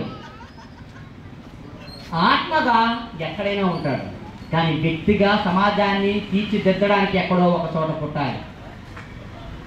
ఎక్కడ పుట్టాలని ఆలోచిస్తున్నప్పుడు మీరు అడగండి, సోషల్ స్టడీస్ చదువుకున్న వాడికి ప్రపంచ భూగోళంలో మధ్యనున్న దేశం ఏదో అడగండి. మధ్యనం, సెంట్రల్ పాయింట్ యూదా దేశం, ఇశ్రాయేలు దేశం. అక్కడ యేసుక్రీస్తు వారి జన్మ ఎందుకు జరిగిందంటే ప్రపంచానికి మూలం అక్కడే జరిగారు. అయితే ఈ ప్రపంచంలో ప్రతి దాని గురించి చెప్పినప్పుడు ఈ భూమి మీద యేసు మాటలు ఎందుకు పట్టించుకోలేదో తెలుసా? ఒక్కసారి మనం చూద్దాం, తెర మీద కొందరు ఫోటోలు చూద్దాం. వాళ్ళ గురించి. ఆయన ఎవరో తెలుసండి? Thomas Alva Edison. ఇప్పుడు చెప్పని లోకానికి చీకటి వచ్చేసింది. ఆ చీకటి భయంకరంగా ప్రపంచాన్ని కమ్మేసింది. అంధకారం, సూర్యుడు ఉన్నంత వరకే వెలుగుంటుంది. ఆ సూర్యుడు వెళ్ళిపోయిన తర్వాత ఈ లోకానికి చీకటి వచ్చేస్తుంది అని. ఆ చీకటిని తీసివేయడానికి ఇదిగో ఇతను ఏం కనిపెట్టాడు? ఒక మాట చూపిస్తున్నా, దాన్ని అలగొచ్చండి. యోగు గ్రంథం 28 మొదటి వచ్చింది. మనుషులు చీకటికి అడుగు అతడే మనుషుడు ప్రపంచంలో ఉన్నటువంటి చీకటికి, మామూలు భౌతికమైన చీకటికి, ఈ రోజు ఈ కాంతులు, విద్యుత్ కాంతులు వచ్చాయే, ఈ కాంతుల చేత భూమిని కబలిస్తున్నటువంటి చీకటి కాదు, అతనే అంతం కలిగించాడు. ఇతను చనిపోయిన రోజు ఆ దేశమంతా లైట్లు ఆపేసుకుని అతనికి నివాళులు అర్పిస్తుందట. ఇతను గొప్పగా చెప్పుకుంటున్నారు మన దేశస్తులు కానీ అందరూ, ప్రపంచం అందరూ వాడుకుంటున్నారు. అతను కనిపెట్టింది వాడుకున్నారు లేదా? మీరు చెప్పక్కర్లేదు, ఇక్కడ వాడుకునే కూడా అయ్యే, ఇక్కడ వాడుకుంటుంది కూడా అదే. ఆలోచించండి. ఒక అతను వెలుగును తీసుకొస్తే ఆ వెలుగు ఎవరు తీసుకొచ్చారా అని పక్కనెట్టలేదు మీరు. అమ్మో అతను తీసుకొచ్చారు, నా అందరూ వాడేస్తారు. చిచ్చి ఇతను తీసుకొచ్చిన వెలుగు నేను వాడుకోవడం ఏంటి అని అనలేదేంటి? అప్పుడు టక్కుని స్విచ్ చేసుకుంటున్నారు. రకరకాల లైట్లు, ఎల్ఈడి, ఏ లీడ్ వచ్చినా ముందు అతనే ఉండాలా. ఏ లైట్ వచ్చినా, ఆలోచన వచ్చినా, లేదా డే ల్యాంప్ వచ్చినా, లేకపోతే ఏ బల్బు వచ్చినా అది అతనే ఉండాలి. నెక్స్ట్ మరొక అతను చూద్దాం. అతను ఎవరు తెలుసా? Vasco da Gama. ఇతడు సముద్ర మార్గాన్ని కనిపెట్టాడు. సముద్ర మార్గం ఇప్పుడు ఓడలు వెళ్తున్నాయంటే ఆయనదే. ఇలా వెళుతూ ముందుకెళ్ళేటప్పటికి అక్కడ ఒక పెద్ద పట్టణాన్ని చూశాడట. ఏంటి పట్టణం? చూసేటప్పటికి ఏంటది? ఇతను భారతదేశాన్ని కనిపెట్టాడు. తర్వాత భారతదేశాన్ని సముద్రాలు. అలాగే ఒక అతను అమెరికాని కనుగొండి. ఎవరు? కొలంబస్. అప్పటికి ఇతను కనిపెట్టినప్పుడే ఉందా, కనిపెట్టకముందే ఉందా? జాగ్రత్త, లైట్స్ ఆన్ చేయాలి. కొలంబస్ అనే అతను అమెరికా కనిపెట్టాడట. అమెరికా కనిపెట్టినందుకు అమెరికా ఉందా? ఉన్నదాన్ని కనిపెట్టాడా? ఉన్నదాన్ని కనిపెట్టాడు. అలాగే ఈ భూమి మీద మనుషులు చీకటికి అంతం కలగజేస్తారన్నాడు. అయితే ఆ ఆలోచన మెరుపు నుంచి రాలేదంటారా? వచ్చింది. భూమి మీద ఉన్న ప్రతి మనిషికి ఒక ఆలోచన కల్పించింది ప్రకృతి. అయితే ప్రకృతిలో వచ్చిన ప్రతి ఆలోచన మనం ఉపయోగించుకుని ఈ వెలుగులన్నీ మనం ఉపయోగించుకుంటున్నప్పుడు ఈ లోకానికి ఒక దేవుడు ఉన్నాడని, ప్రపంచానికి ఒక వెలుగు చూపించిందట. ఆ వెలుగుని ప్రపంచం ఎందుకు నమ్మదు? ఒక వెలుగు చూపించింది. థామస్ ఆల్వా ఎడిసన్ వచ్చి ఈ చీకటికి అంతం కలగజేస్తారని యోగ గ్రంథం క్రీస్తుకు పూర్వం రాయబడింది. చదివిన మాట మళ్ళీ యోగ గ్రంథం 28వ అధ్యాయం 3వ వచనం. మనుషులు చీకటికి మనుషులు చీకటికి అంతం కలగజేస్తారని ఆ మనుషుడు థామస్ ఆల్వా ఎడిసన్ అడుగు. ఇతను చీకటికి అంతం కలగజేస్తే అజ్ఞాన అంధకారం అనే చీకటిలో మగ్గిపోతున్న ఈ సమాజం భక్తి మార్గాన్ని నడవలేక, ఆధ్యాత్మిక చింతనతో స్వర్గానికి చేరలేక ఈ లోకంలో చితికి బతుకుతున్నటువంటి ఈ మనిషి, ఇంత అంధకారమైన చీకటిలో మగ్గిపోతున్న మనిషికి ఆ అంధకారాన్ని అంతం చేసి వెలుగులో నడిపించే ఎవరో ఒకరికి ఉండాలి. ఎవరతను చూద్దాం. యోహాను సువార్త. నేను ఫార్ములాని పాటిస్తానండి, గుడ్డిగా నేనేమి చెప్పట్లేదు. ఏ సూత్రప్రాయంగా చెప్పాలని నేను చెప్పానో, ఏ ధర్మ ప్రకారంగా చెప్పాలనుకున్నానో దాన్ని చెప్తున్నాను. మీటింగ్ అయిపోయిన తర్వాత ఎవరైనా కోసం చేంజ్ ఎనీబడి. ఎస్, యోహాను సువార్త 1వ అధ్యాయం ఏమండి 9వ వచనం. యోహాను సువార్త బైబిల్ చెప్తుంది 1వ అధ్యాయం 9వ వచనం. ఎస్, థామస్ ఆల్వా ఎడిసన్కి తెలియనటువంటి ఒక మంచి మాట ఏంటది? నిజమైన వెలుగుండెను, అది లోకములోనికి వచ్చుచు ప్రతి మనిషిని. థామస్ ఆల్వా ఎడిసన్ దేని వెలిగించాడు? ఎడిసన్ దేని వెలిగించాడు? బల్బుని వెలిగించాడు. దేవుడికి కావాల్సిన బల్బు కదే. మీరు నేను మనిషిని వెలిగించాలి. మనిషిని వెలిగించాలంటే ఎడిసన్ కంటే గొప్పడు కావాలి. ఎందుకంటే ఇతడు లోకంలో ఉన్న చీకటికి అంతం కలగజేశాడు. కానీ మరొక ఆయన వచ్చాడు, అతని మనిషి యొక్క హృదయములో మనసులో ఉన్న అంధకారానికి అంతం కలగజేశాడు. దాని గురించి నిజమైన వెలుగుంటేను అది లోకములోనికి వచ్చుచు ప్రతి మనిషిని వెలిగించుతున్నది. ప్రతి మనిషిని వెలిగిస్తుంది.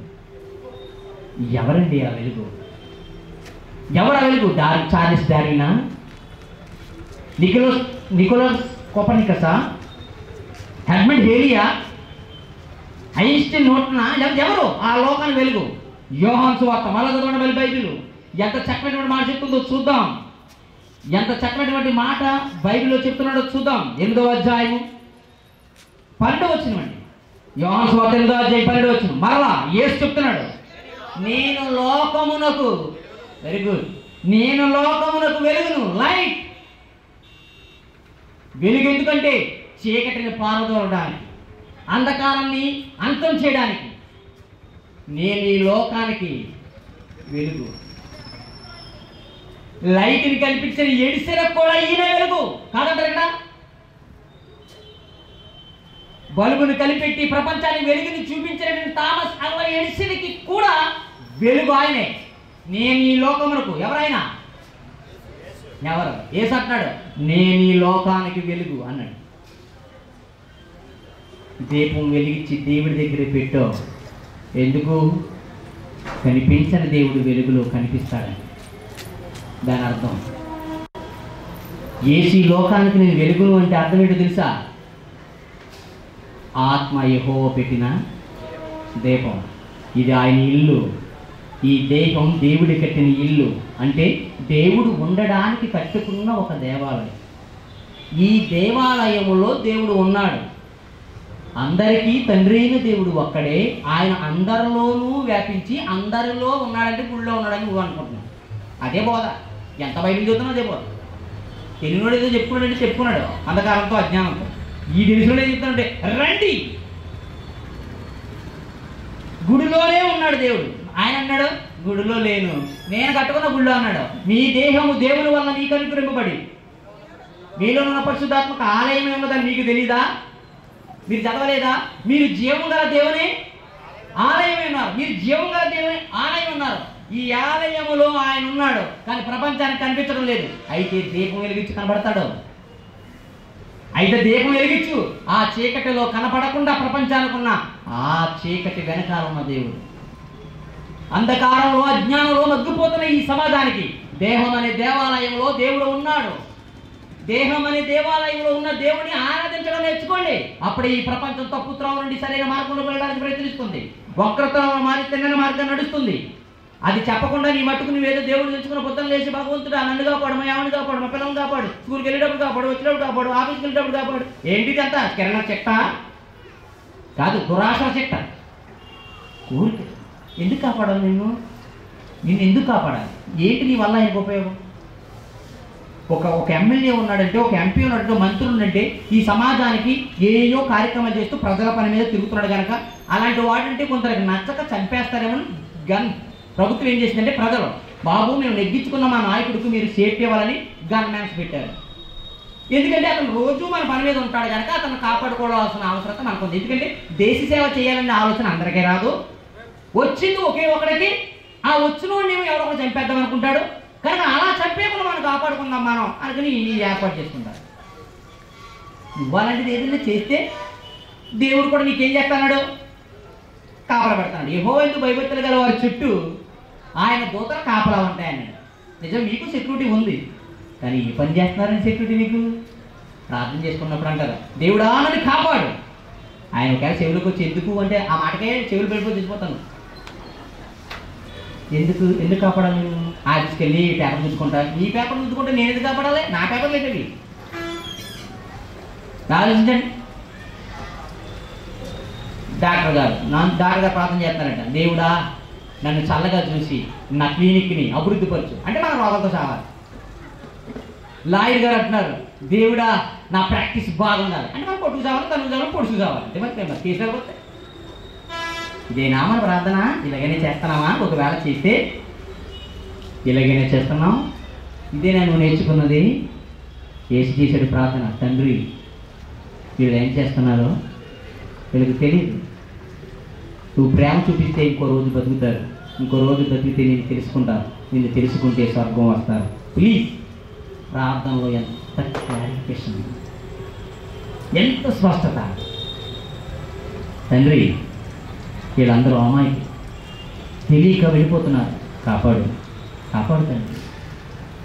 దేవుని ప్రార్థించడంలో కూడా తన స్వార్థానికి ఎప్పుడు చేసుకోలేనప్పుడు మహానుభావుడి లోకానికి వెలుగుగా అవుతాయి.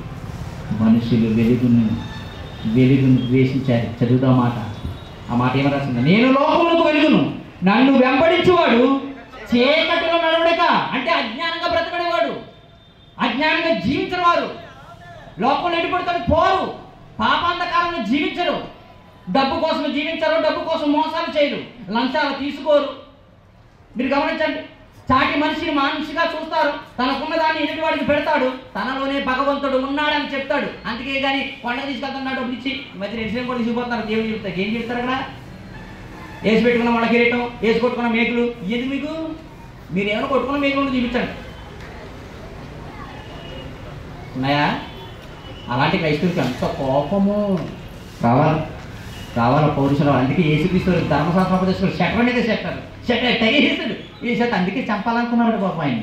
యేసుక్రీస్తు వారికి అసత్యం చెప్పాడు అన్నది ఏమాత్రం ఏ కోసాన ధర్మశాస్త్రోపదేశం లేదు, కరెక్ట్గానే చెప్పాడు. కాకపోతే వీళ్ళకి అడ్డొస్తాడు అంతే. ఎందుకంటే బతుకు తెరువు కోసం బైబిల్ పట్టుకున్న ఈ లోకంలో అనేక మందికి బుద్ధి చెప్పడానికి యేసు వస్తే, బుద్ధి చెప్తే లోకమంతా ఆయన వెనకాల పోతుందట, లోకమంతా ఆయన వెనకాల పోతుంది. ఏం చేస్తారా? మన సంఘాలను గట్టిగా పట్టేసుకున్నాం, మతాలను సరిగ్గా పట్టేసుకోండి, వెళ్ళిపోతున్నారు జనం, పట్టేసుకోండి. వెళ్ళాలనుకున్నాడు నువ్వు బిగించగలవా?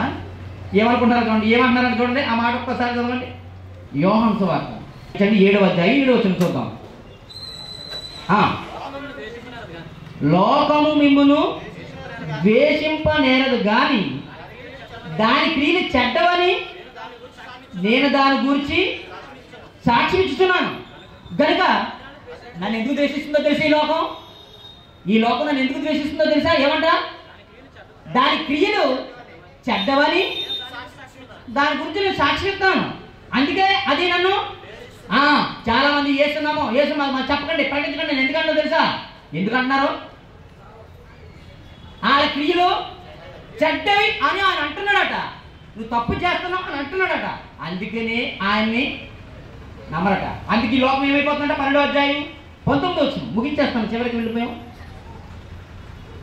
యోహాను సువార్త 12వ అధ్యాయం 19వ వచనం. అక్కడ ఉన్నటువంటి ఆనాటి పరిచయులు ఒకరితో ఒకరు మన వాడిని ఎంత కాపాడుకుందాం అనుకున్నా యేసు వెనకాల వెళ్ళిపోతున్నారు. మన ప్రయత్నాలు ఎంత వ్యర్థమైపోతున్నాయో చూడండి.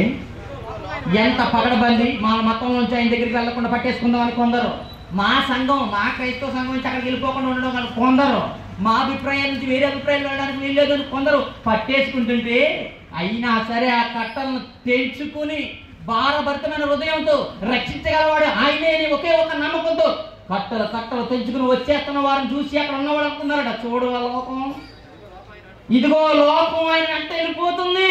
నువ్వు ఆపగలవా? నువ్వు ఒక రేషన్ కార్డు తీసేసిన ఆపలేవు, ఆధార్ కార్డు తీసేసిన ఆపలేవు, రేషన్ ఆపేసిన ఆపలేవు, ఆరోగ్యశ్రీ ఆపేసిన ఆపలేవు. ఎందుకంటే ఆరోగ్యానికి మేలు కలిగిస్తుంది అని అనుకున్నప్పుడు, జీవితానికి మేలు చేస్తుంది అనుకున్నప్పుడు, ఆత్మను రక్షిస్తుంది అని అనుకున్నప్పుడు, నా బాధ నుంచి నేను విముక్తి కలిగిస్తుందని చెప్పినప్పుడు ఏ మనిషి అయినా వాటన్నిటిని బంధాలను, మతాలను, కులాలను, వర్గాలను తెచ్చుకుని వెళ్ళిపోతాడు. సత్యం వైపుకు, రుజు మార్గం వైపు వెళ్ళిపోతాడు. అదిగో సత్యం పిలుస్తుంది. సత్యం గురించి వ్యాఖ్యమాడివాడు వచ్చేసాడు.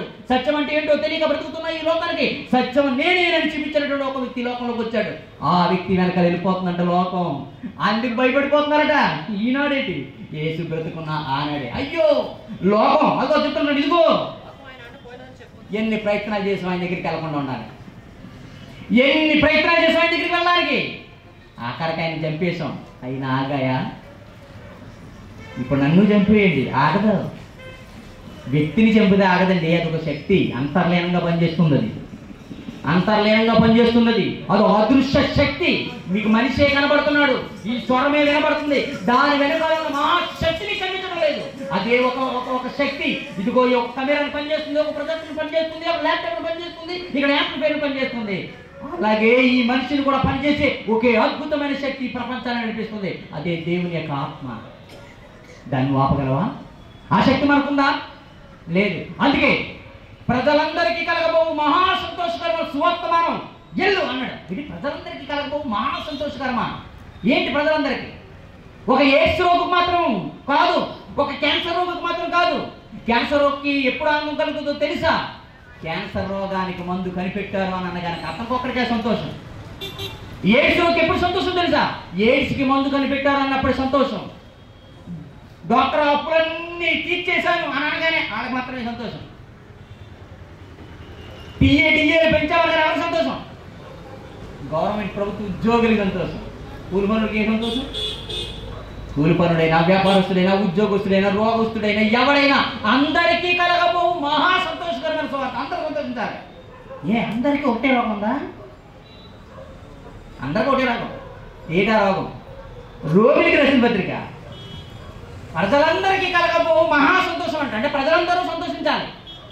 మరి ఏంటి క్రిస్మస్ అని పెట్టుకుని క్రైస్తవులు ఆనందిస్తున్నారు, మిగతా వాళ్ళందరూ ఎవరి పనాలు చూసుకుంటున్నారు? సంతోషించవలసిన కార్యక్రమం క్రిస్మస్ కాదు. ఇందుకే దోష చెప్పిన మాట మీకు తెలిస్తే, పరమార్థం తెలిస్తే అర్థమవుతుంది, అర్థం అవ్వకపోతే అపార్థం అవుతుంది, అపార్థం అయితే నరకంకి వెళ్ళిపోతే అనర్థమే. రోమిలికి రాసిన పత్రిక ఎంత మంచి మాట, 3వ అధ్యాయం 23వ వచనం. ఏ భేదం లేదు, అందరూ పాపము చేసి ఏం చేశారు? అందరూ పాపము చేసి దేవుడిని గురించి మహిమని పొందలేకపోతున్నారు. Very good. అంటే దేవుడు ఒక గొప్పతనాన్ని, ఒక మంచి జీవితానికి ఇవ్వాలనుకున్నాడు, అది రావట్లేదు. ఎందుకు రావట్లేదంటే పాపం చేశాక. అంటే ప్రతి వాళ్ళకి రోగం ఏంటి? పాపం, స్వార్థం, అసూయ, ద్వేషం, కక్షలు, విమతాలు, అనురాగ ద్వేషులు, సజ్జన ద్వేషులు, మంచి వాళ్ళని ద్వేషించేవాళ్ళు, మంచి నిలుపుకోలేని వాళ్ళు, మంచి చెప్పని వాళ్ళు, మంచి చేయని వాళ్ళు, చెడు చేసేవాడు, ఎదుటివాడు మోసం చేసేవాడు, దగా చేసేవాడు, దౌర్జన్యం చేసేవాడు, హత్యలు చేసేవాడు, మానవంగా చేసేవాడు. వీళ్ళందరూ కూడా ఎవరు? భర్తను మోసం చేసే భార్య, భార్యను మోసం చేసే భర్త, తల్లిదండ్రులు మోసం చేసే పిల్లలు, పిల్లలను మోసం చేసే తల్లిదండ్రులు, పిల్లలను అమ్మేసుకుంటున్నటువంటి తల్లిదండ్రులు. ఎవరు ఈ లోకంలో ఎవరు లేని పాపం చేయని చెప్పండి. అయితే ఈ పాపంలో ఉంటున్న వారందరికీ చెప్పండి, ప్రజలందరికీ కలగబోవు మహా సంతోషం. అంటే ఇండియాలో నేను సంతోషించను, పాకిస్తాన్లో నేను సంతోషించను, రష్యాలో నేను సంతోషించారంటే బాబు నీకు రోగం ఉంది. రోగం ఉన్నవాడు ఏ మతస్థుడైనా, ఏ కులస్థుడైనా, ఏ వర్గుడైనా ఆ మందు ఒకరికే పనిచేస్తుందో ఆ మందు అందరికీ వర్తిస్తుంది. అందుకే బ్లడ్ కావాలనుకున్నప్పుడు పలానా కులం బ్లడ్ అని అడగరు. అదే బయట ఉన్నప్పుడు ఏ కులం అని అడుగుతారు. అదే ఇంటెన్సివ్ కేర్లోకి వెళ్ళిన తర్వాత బాబు నేను మరి తక్కువ చేతున్నా, నా రక్తం కావాలో మరి నేను ఎత్తానని అనుకో, చిటికేబులు చూసి వచ్చారండి నన్ను. ఆ టైంలో ఇంటెన్సివ్ కేర్ దగ్గర నిలబెట్టి ఇది ఏ కులం అడుగుతారా? వారం నీకు అవసరం ఆ కులం మరి కులం ఎవడో నీకు దాని పెడుతున్నారు ఒక చచ్చిపోయింది. అయ్యో కులం రేపు మళ్ళీ కులం అంటున్నాడు బాబు. నేను వచ్చి ఊర్లో కులం లేదు మతం లేదని చెప్తాను రా, కులం కుళ్ళు అని చెప్తాను రా, నా మాట ఏంట్రా. చూసారండి, అంటే జీవితం సగం నాశనం అయిపోతే కానీ ఏమర్థం లేదు, మనిషికి కులం అంట కట్టకూడదు అని తెలియదు. మతమని మొత్తులు కొట్టుకుని పొడుచుకు చచ్చిపోయి తల్లికి తండ్రి లేక, తండ్రికి తల్లి లేక, పిల్లలకు లేక, భార్యకి భర్త లేక, భర్తకు భార్య లేక నశించిపోయిన తర్వాత తెలియలేదు మతం అంటే మొత్తం అని. మా వాడండి, మా చిన్నానండి, మా పిన్నండి అని చెప్పుకుని శుభ్రంగా డబ్బులు తీసి నగ్గొట్టేస్తే మనిషి మాయ అని అర్థమైపోయింది. చెట్ట చివరి గుర్తొచ్చారట, ఎవరి దిక్కని? దేవుడే దిక్కట. ఏ దిక్కునున్నాడో ఆ దేవుడు. ఈ దిక్కులేడు, ఈ దిక్కులేడు ఎందుకన్నారంటే 4 ఆప్షన్స్, 3 ఆప్షన్స్ అయిపోయాయి. ఈ 4 దిక్కులు తిరిగేది ఎక్కడ దొరకలేదు. ఇక ఎవడో చెప్పేసాడు ఇక దేవుడేనని. ఉన్నావా, అసలు ఉన్నావా, ఉంటే పడి కూర్చున్నావా అని అంటాడు. అంటే నువ్వైనా నన్ను కరుణిస్తావా, నువ్వు ఇలాగే వదిలేస్తావా, నువ్వు దేవుడేనా అని అడుగుతాడు. కాబట్టి నువ్వు ఇంకా బతుకున్నావు. ఎంత మంచి మాటలు రాసేది, ఎంత అందరూ పాపము చేసి దేవుడు అనుగ్రహించు మహిమను రండి. పాపములో మునిగి తేలిపోతున్న ప్రపంచ ప్రజలారా, వీటన్నిటిని ఎదిరించి నీ పాపం కోసం తన ప్రాణాన్ని ఇచ్చే ఒకే ఒక్క వెలుగు ఈ లోకానికి వచ్చింది. అదే పాపాంధకార జ్ఞానాంధకారాన్ని పాల్గొని తన ప్రాణాన్ని అడ్డుపెట్టి వెలుగు ఈ లోకంలోకి వచ్చింది. సమస్తాన్ని ఖండించదు ఆ వెలుగే. ఆ వెలుగు అంటుంది, దావీదు పట్టణమందు నేడు రక్షకుడు మీ కొరకు పుట్టాడు. ఎవడైనా తన కొరకు పుడతాడు. అందరూ నా కోసం పడుతున్నారు, తెచ్చుకుంటున్నారు, వండుకుంటున్నారు, తన కోసమే బతుకుతున్నారు, తన కోసమే చనిపోతున్నారు, తన కోసం జీవిస్తున్నట్టుగా ఉంది ఈ లోకంలో. కానీ ఒక వ్యక్తి జన్మ ఈ లోకంలో లోకం కోసం జరిగిందా, ప్రజల కోసం జరిగిందా? అద్భుతం కదా. అతను ఏ దేశంలో పుడితే ఏంటి, ఎక్కడ పుడితే ఏంటి, నా కోసం కూడా ఆలోచిస్తాడు అన్నప్పుడు, ఆడు ఏ కులస్తుడైతే ఏ మతస్థుడైతే నా కోసం ప్రాణిస్తాను అన్నప్పుడు, ఎరుబోళ్ళలో ఇంకా ఆలోచించాలా, తెలుగు తొక్కలాగా నేను అవ్యాకంగా బతికినా వెంటనే ఆయన పాదాల దగ్గరికి చేరిపోవద్దు.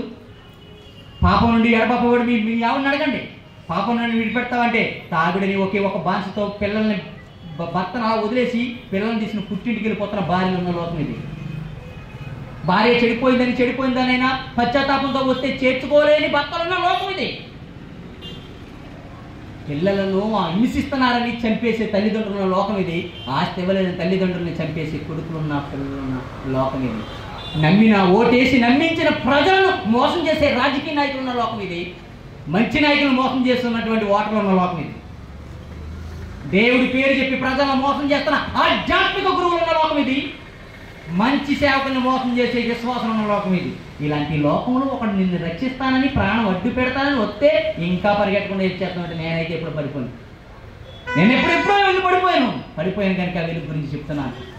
రండి, నేను ఏ వెలుగులో ఉన్నానో ఆ వెలుగులో మిమ్మల్ని నడిపించడానికి ఈ లోకానికి వెలుగు వచ్చి 2000 సంవత్సరాలు దాటిపోయింది. మీకు ఇంకా తెలియలేదా? ఎందుకు తెలియలేదు, ఎందుకు రావట్లేదు అంటే ఆల్రెడీ వెలుగు దగ్గరికి వెళ్ళినాడు బాగాలేదు అంటారు. మీరు అన్నారు అయితే మీకంటే ముందు వెళ్ళి వెలుగులో వెళ్ళినాడు బాగున్నారు, దీపం గురువులా ఉన్నాడు. కాస్త మీరు విసినిగా తీసిన ఒక్కడికి వస్తే పోతాయి. దానికోసం ప్రాబ్లం ఏంటి? ఈ దారి సరళం చేసి మీరు అనాలి. కానీ ఈ దీపం పురుగులను పట్టించుకోకండి. యేసు పిలుస్తున్నాడు. ఆయన ఏమన్నాడు తెలుసా? చివరికి ఒక మాట చేశాను, నేడు రక్షకుడు మీ కొరకు పుట్టాడండి. ఎందుకు పుట్టాడో ఒక మాట రాశాడు. చదువుతా మత్తయి సువార్త మొదటి అధ్యాయం 21వ వచనమండి. ఆమె ఒక కుమారుని కను. ఆగండి, ఆ కుమారుని ఏం చేస్తాడు? ఆ ఒక కుమారుని కంటదాడు ఒక స్త్రీ. ఆ కుమారుని ఏం చేస్తాడట? తన ప్రజలను వారి పాపముల నుండి ఆయనే రక్షిస్తాడు. ప్రజలు తెలుసుకోవాలి, యేసు ఎందుకు పుట్టాడో తెలియకుండా బతుకుతున్నారు చాలా మంది. యేసు ఎందుకు పుట్టాడో తెలియకుండా విమర్శించేస్తారు చాలా మంది. దానికి ప్రధాన కారణం అందులో కొందరు క్రైస్తవులు సరిగ్గా ప్రవర్తించకపోవడం వల్ల, సరిగ్గా బ్రతకపోవడం వల్ల, సరైన విశ్వాసం కలిగి ఉండకపోవడం వల్ల నాకు తెలుసు. నాకేంటి యేసుక్రీస్తు వారు మొదటి శతాబ్దంలో చెప్పారు, వారిని బట్టి దేవుడిని దూషించకండి. కూర బాగుందంటే ఎవడో నమ్మేసి కుదరను, మీరు కూడా రుచి చూస్తారు. కూర రుచి చూసే ఉప్పు సరిపోయిందో కారం సరిపోయిందో కూర ఎలాగుందో ముందు అతను టేస్ట్ చేసిన తర్వాతే భోజనాల్లో పంపిస్తూ ఉంటాడు. అందుకే అక్కడ వంట మేస్త్రి రుచి చూస్తాడు. కానీ వంట మేస్త్రి ఏమైనా నీట్గా ఉంటాడు అనుకుంటున్నారా? అతను చూడండి, పొయ్యి మీద ఉన్న మసంతా ఒంటి మీద ఉంటుంది. అలాంటి వాడు రుచి చూసిన కూర నువ్వు భోజనంలో తిన్నావు. నువ్వెంత ఖరీదైన భోజనం తింటున్నప్పటికీ హోటల్లోకి వెళ్ళి 500 ఖరీదైన భోజనం చేసినా అక్కడ ఉన్న వంట మేస్త్రి రుచి చూసిన తర్వాతే. మీరు గమనిస్తే దేవుణ్ణి కూడా రుచి చూడండి, ప్రతి ఒక్కరు వ్యక్తిగతంగా. అంతేగాని ఎవడో రుచి చూసి చెప్పి బాగోలేదనో బాగుందనో చెప్పేస్తే అతను బీపీ కనుక ఉప్పు తక్కువ తింటాడు, కనుక బాగానే ఉందనో నీకైతే ఇచ్చి బాగుందన్నాడు అంటే ఉప్పు వేసుకో, నీకు బీపీ లేకపోతే టీయమండి షుగర్ లెస్ అంటాడు. అతను మామూలు టీ ఇచ్చేసాడు. ఈ రెండు ఇచ్చినప్పుడు కలిపిచ్చేసాడు. ఈ దగ్గర సప్పొచ్చింది పాలు టీ అన్నాడు. ఎలా ఉందండి? చప్పగా ఉందండి. చప్పగా ఉన్నంత మాత్రం బాగాలేదండి, ఎందుకంటే చప్పగా ఉన్నది ఆయనకి ఇవ్వండి, బాగుందండి. షుగర్ వేసింది నీకు, షుగర్ లేసింది ఆయనకి. అందుకే షుగర్ లేస్తారని ముందే షుగర్ లేస్తున్నదే నీకు ఇచ్చేసాను. మనిషిని వ్యక్తిగత అభిప్రాయాలతో దేవుడిని దూషించకండి. మీకంటూ ఏమైనా నాలెడ్జ్ ఉంటే వివేకం ఉంటే పరిశీలించండి, చూసుకోండి. బైబిల్ ఏమైనా తప్పుంటే నాలాంటి వాడిని అడగండి. ఎందుకు అక్కడ బతుకు తెలుగు కోసం బైబిల్ పెట్టుకుని సంఘాలు స్థాపించుకున్న వాళ్ళు చెప్తే మీకు తెలియదు. రండి, నాలాంటి వాడు ఎన్ని టైం మీకుంటున్నాను. అందుకే చెప్తాడు, తన ప్రజలను వారి పాపం నుండి ఆయనే రక్షించారు. కనుక ఆయనకి ఏం పేరు పెడతారో? యేసు అంటే కార్పెంటర్, పెయింటర్ అని పేర్లు ఎలా ఉన్నాయో యేసుక్రీస్తు వారు పని పేరండి. యేసు అంటే కానీ పేరు కాదు అది. యేసు అనగా రక్షించేవాడు, రక్షకుడు, రక్షించేవాడు. అతనే మనం పోలీస్ అంటున్నాం, సైనికుడు అంటున్నాం, వేరేగా ఎన్నో పేర్లు అంటున్నాం. కాకపోతే బైబిల్ పరిభాషలో రక్షకుడు అంటే యేసు అన్నారు. ఎవరు యేసు? పాపులను రక్షించడానికి క్రీస్తు యేసు ఈ లోకానికి వచ్చాడు. ఎందుకు వచ్చాడు? ఆయన వేరే పని లేదండి. పాపులను రక్షించడానికి క్రీస్తు యేసు లోకానికి వచ్చాడు. నేను ఒకరోజు పాపులను తెలుసుకున్నాను కనుక ఆ క్రీస్తు దగ్గరికి చేరాను, నన్ను రక్షించాడు. ఎక్కడ నుండో తెలుసా? పాతాళం అనే అగ్నిగుండం అనే నరకానికి జారిపోకుండా నిత్య జీవానికి, శాశ్వతమైన చావులేని లోకానికి, స్వర్గానికి తీసుకోవడానికి నన్ను అక్కడ చేర్చాలనుకున్నాను. మీరు కూడా అలాగే ఉంటే ఆ క్రీస్తుని విశ్వసించగలిగితే ఎంతకంటే తరుణం మరొకలేదు. క్రీస్తు పుట్టాడని ఈ సంబరాలు చేసుకున్న వాళ్ళది అబద్ధం. ఎందుకంటే క్రీస్తు సంబరం చేసుకోమని చెప్పలేదు. ఆయన చెప్పిన సంబరం ఒకే ఒకటి. అది నిరూపించడానికి మా పిల్లలు ఈ కార్యక్రమం చేసి ఈ వాతావరణం కలిగించారు.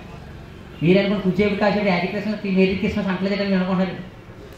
క్రీస్తు నేడు పుట్టిన లేండి, ఈనాడు పుడితేనే అందును. ఆనాడు పుట్టాడు, ఈనాడు వరకు తెలుసుకోలేదు. మరి ఆ యేసు ఎందుకు వచ్చాడో తెలుసుకోకపోతే ఈ ప్రపంచం ఎప్పటికండి మారేది. ఇంకా అజ్ఞాన అంధకారంలోనే ఉంది మన దేశం. మన దేశంలో ఉన్నటువంటి వారిని మతంలోకి మార్చమని చెప్పలేదు. దయచేసి మైక్ ద్వారా ఉంటున్నవారు సహోదరులు గమనించాలి. మతం అని దయచేసి ఫీజు అనకండి, దీనిలో అలా లేదండి. యేసు ఏం చెప్పినా మనిషి మనసు మార్చే మాటే చెప్పాడు. రండి నా కాళ్ళు కడగండి, నెత్తి మీద జల్లుకోండి, లేదా ఏదైనా పరమట్టండి, నా పాత దగ్గర టీవీ పెట్టి ఓ ముక్క నాకెట్టి ఓ ముక్క మీరు పెట్టుకునండి అని అనలేదు. లేకపోతే మీరు తింటున్నదంతా నాకు ఇవ్వండి అని అనలేదు. లేదా నన్ను దేని మీద మోసుకుని మీ బుధాల మీద మోసుకుని వెళ్ళండి అని అనలేదు. ఏమీ అనలేదండి. ఒకటి మాత్రం అన్నాడు, మీ బ్రతుకును దిద్దుకోండి, తప్పు మార్గం నుండి సన్మార్గంలోకి రండి, నిజమేంటో తెలుసుకోండి, అవసరం అనుకుంటే ఆ నిజం కోసం ప్రాణాన్ని వదిలేయండి. మీరు రక్షింపబడండి, రక్షణ లేని వారి కోసం ప్రాణమైనా పెట్టి వాడిని రక్షించడానికి ప్రయత్నించండి. ఇది ఈ పని మానేసేదంతా ఆరాధన చేసుకుంటాం. రెండు చేతులు కుందూరులు కూడా ఒక్కొక్కడు కేకేసి కూడా ఎందుకండి దీనివల్ల దానివల్ల ఏమో కేకలని వాళ్ళు అనుకుంటారు. ఎందుకు అనుకుంటున్నారంటే మనసును కదిలించేది లేదు. కానీ ఈ సందుకే ఈ తక్కువ మాట్లాడాడు, ఎక్కువ క్రియలు చేశాడు, ప్రపంచాన్ని ఆకర్షించాడు. అందుకే రాశారు, పాపులను రక్షించుటకు మాత్రమే క్రీస్తు యేసు లోకంలోనికి వచ్చిన వాక్యం నమ్మదగినది, పూర్ణాంగీకరణకు యోగ్యం లేదు. అంధకారం అయిపోయిన నీ మనసుకి నిజమైన వెలుగు ఆయనే. అందుకే చీకటి లోకానికి నిజమైన వెలుగు ఎవరు? యేసే. పాపంలో బతుకుతున్నటువంటి పాపంలో నుండి రక్షించగలిగే ఏకైక వ్యక్తి యేసుక్రీస్తు వారే. అది మీకు అర్థమైతే పరమార్థం, అర్థం కాకపోతే నీ జీవితానికి అనర్థం. కనుక ప్రియమైన దేనివల్ల మీరు ఇంతవరకు ఎంతో ఓపుకుతున్నారు, ఇంతకంటే ఎక్కువగా చెప్పడం అనేది వీలుపడదు. మరి మీరు ఏం ఆలోచిస్తున్నారు? నేను ప్రాక్టికల్గా చెప్పాను, మీరు చెప్పండి. ఇంత ప్రాక్టికల్గా చెప్తున్నాము అంటే ఇది మతం అయితే మేము అలా చెప్పాం. మీరు ఇంతకదా చూసారు ఇక్కడ ఆరాధన కానీ కేకలు కానీ ఆరుపులు కానీ లేదు. నేను కూడా మధ్య మధ్యలో కేకలేసి ఏం భాషలతో మేము మాట్లాడలేదు. కేవలం మనసు మారేటట్టు 2 మాటలు మాట్లాడితే చాలండి. పౌలు మనసు మారడమే ముఖ్యం.